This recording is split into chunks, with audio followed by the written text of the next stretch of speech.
प्राचीन काळी वाराणसीच्या राजाने आपल्या पुत्राला 1000 कार्शापण देऊन तक्षशिलेला अध्ययन करण्यास पाठविले. वाराणसी नगरीत शास्त्री पंडित पुष्कळ होते, परंतु दूरदेशी पाठविल्याने मुलाचे शिक्षण उत्तम होऊन त्याला चांगली रीत लागेल अशी राजाची समजूत होती. राजपुत्र मोठ्या परिवारासह तक्षशिलेला जाऊन तेथील सुप्रसिद्ध आचार्याच्या घरी विद्याध्ययनासाठी गेला. त्यावेळी तो आचार्य आपल्या शिष्यांना पाठ सांगून संपल्यावर घराच्या आवारात इकडून तिकडे फिरत होता. राजपुत्राने त्याला पाहिल्याबरोबर पायांतील वहाणा काढून आणि छत्री मिटवून बाजूला ठेवली व जवळ जाऊन गुरुला नमस्कार करून तो एका बाजूला उभा राहिला. हा प्रवासातून आलेला आहे असे जाणून आचार्याने त्याचे योग्य आतिथ्य केले. राजकुमाराचे जेवण वगैरे आटल्यावर थोडी विश्रांती घेऊन तो पुन्हा गुरुजवळ गेला आणि नमस्कार करून एका बाजूला उभा राहिला. आचार्य म्हणाला, मुला, तू कोठून आलास? गुरुजी, मी वाराणसीहून आलो. तुझ्या पित्याचे नाव काय? मी वाराणसी राजाचा पुत्र आहे. गुरुजी, मी आपल्या पायांपाशी शास्त्राध्ययन करण्यासाठी आलो आहे. आचार्य म्हणाला, तू काही गुरुदक्षिणा बरोबर आणली आहेस किंवा गुरुसेवा करून अध्ययन करणार आहेस? असे म्हणून 1000 कार्शापणाची थैली गुरुच्या पायांपाशी ठेवून राजकुमाराने पुन्हा गुरुला नमस्कार केला.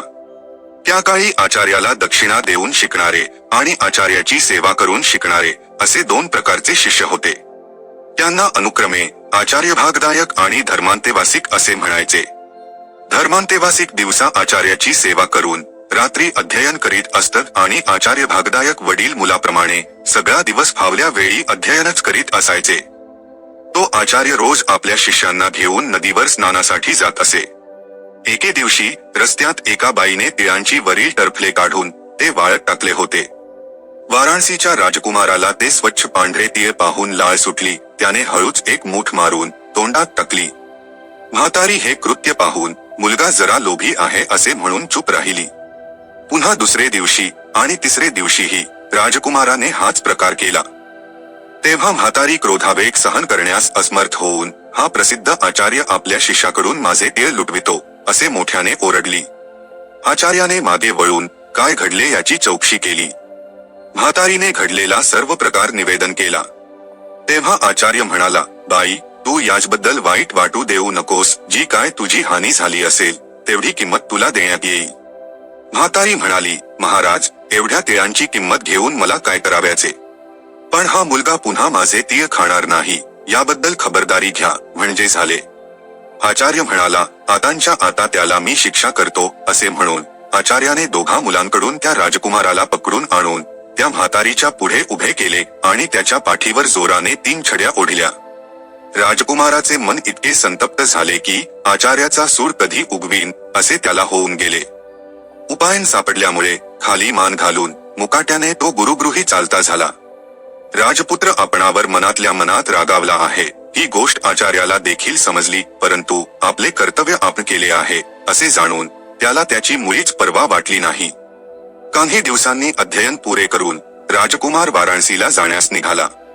त्या प्रसंगी गुरुची आज्ञा घेण्यास गेला असता तो गुरुला म्हणाला, गुरुजी, आपले माझ्यावर फार फार उपकार आहे. यदा कदाचित वाराणसीचे राज्यपद मला मिळाले तर आपण एक वार वाराणसीला यावे अशी माझी नम्र विनंती आहे. आचार्य म्हणाले, परंतु मला येथे पुष्कळ कामे आहे, पुष्कळ शिष्यांचे अध्ययन मजवर अवलंबून आहे. तेव्हा माझ्याने वाराणसीपर्यंत जाणे कसे शक्य होईल? तथापि राजकुमाराने फार आग्रह केल्यामुळे राज्यपदारूढ झाल्यावर एक वार तुझी भेट घेईन असे आचार्याने त्याला वचन दिले. राजकुमार वाराणसीला गेला. तेव्हा वाराणसी राजाला फार आनंद झाला. अनुक्रमाने मुलाची सर्व विद्येत पारंगतता पाहून संतुष्ट झाला आणि आपल्या अमात्यांना म्हणाला, माझा मुलगा विद्याविनय संपन्न आहे. त्याला सिंहासनावर बसवून मी विश्रांती घ्यावी हे मला योग्य आहे. तुम्ही त्याच्या अभिषेकाची तयारी करा. राजाज्ञेप्रमाणे सर्व व्यवस्था होऊन कुमाराला राज्याभिषेक करण्यात आला. सत्ता प्राप्त होऊन काही दिवस लोटले नाहीत तोच तरुण राजाला आपल्या गुरुची आठवण झाली. जणू काय काठीच्या प्रहाराने त्याची पाठ दुखू लागली. तेव्हा आचार्याला बोलावण्यासाठी त्याने दूत पाठविले आणि त्यांना असे सांगितले की माझ्या आचार्याला मी आपल्या दर्शनाला अत्यंत उत्कंठित झालो आहे असे सांगा. नुकताच मला राज्यपदाचा लाभ झाला आहे. अशा प्रसंगी येथे येऊन मला सन्मार्गाचा उपदेश करणे हे आपले कर्तव्य आहे. याप्रमाणे दूतांनी आचार्याला निरोप कळविल्यावर तरुण वयात राजाला उपदेश करणे आपले कर्तव्य आहे असे जाणून काही दिवसांसाठी आचार्य वाराणसीला आला. तेथे पोहोचल्यावर राजद्वारी जाऊन तक्षशिलेहून अमुक आचार्य आला आहे असा त्याने राजाला निरोप पाठविला. राजाने त्याला सभेत बोलावून नेले, परंतु त्याला बसाव्यास आसन देता अत्यंत संतप्त होऊन राजा आपल्या अमात्यांना म्हणाला, हो, या आचार्याने केलेल्या प्रहारांनी माझी पाठ जणू काय अद्यापि ठणत आहे.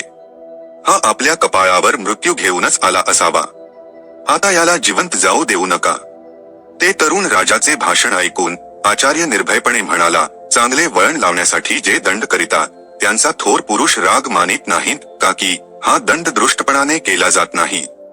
आता तू राज्यावर बसून पुष्कळ लोकांना यथान्याय दंड करीतोस, ते केवळ सूर उगविण्याच्या बुद्धीने करीत नाहीस. एवढ्यासाठी जर तुझी प्रजा तुझ्यावर रागावली तर त्यांना लोक मूर्ख म्हणतील. प्रजेच्या कल्याणासाठी तू दंड करीत आहेस. प्रजेत तंटेबखेडे उपस्थित होऊ नये व सुव्यवस्था राहावी म्हणून तू दंडाचे अवलंबन करीतोस, तो न्याय मला लावून पहा.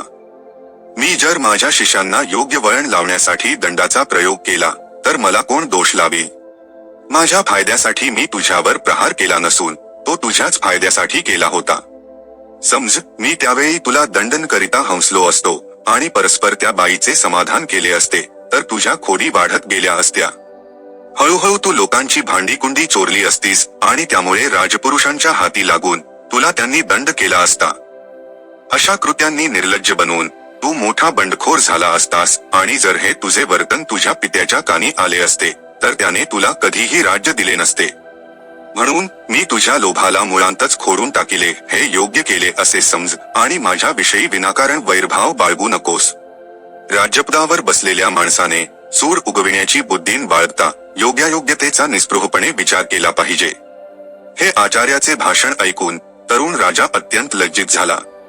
अमात्यही म्हणाले, महाराज, आचार्याने योग्य वेळी आपणास दंड केल्यामुळे या वैभवाचे आपण भागी झाला, ही गोष्ट खरी आहे. आचार्याने योग्य कर्म केले असेच आम्हास वाटते. तेव्हा सिंहासनावरून उठून गुरुचे पाय धरून राजा म्हणाला, महाराज, आपणाला हे सर्व राज्यवैभव मी दान देत आहे, याचे ग्रहण करा.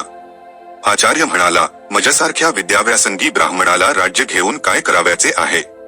तू तरुण आहेस आणि विद्याविनयाने संपन्न आहेस, तेव्हा तूच हे राज्य कर. राजा म्हणाला, गुरुजी, आता एवढी तरी माझी विनंती मान्य करा. आपण वृद्ध झाला आहात, अध्यापनाचा भार आपणाला सहन होत नाही. तेव्हा सहकुटुंब येथे येऊन विश्रांती घेत बसा व फावल्या वेळात राज्यकारभारात मला सल्ला द्या. आचार्याने ही गोष्ट मान्य केली. राजाने त्याचे कुटुंब तक्षशिलेहून वाराणसीला आणविले आणि त्याला आपला पुरोहित करून त्याच्या उपदेशाप्रमाणे राज्यकारभार चालविला.